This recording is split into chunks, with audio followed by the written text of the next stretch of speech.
Wild-type Neurospora can synthesize most of the chemicals that it needs for growth. It can grow on a minimal medium. Beadle and Tatum irradiated Neurospora with X-rays to increase the frequency of mutations. Later, they isolated spores and let them grow on a complete enriched medium. Spores from some of the resulting colonies wouldn't grow on a minimal medium, indicating that they couldn't make one of the compounds needed for growth. They were nutritional mutants. By testing growth of a mutant strain on media with different supplements, they could determine what compound wasn't being made.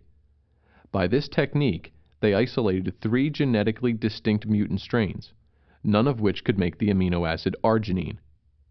Biochemists of the day suspected that the related compounds citrulline and ornithine might be metabolic precursors of arginine. Therefore, Beadle and Tatum placed spores from each of the 3 mutant strains and the wild type on minimal medium with arginine, on minimal medium with citrulline, and on minimal medium with ornithine. The wild type grew on all the media. It doesn't need arginine. The mutant strains all grew when arginine was present. Strain 1 grew only when arginine was supplied. Strain 2 grew on either arginine or citrulline, but not on a medium with only ornithine. Can you figure out what this means?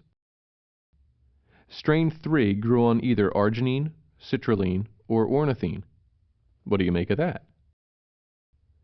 These results suggest that arginine is formed by a biosynthetic pathway leading through ornithine to citrulline to arginine.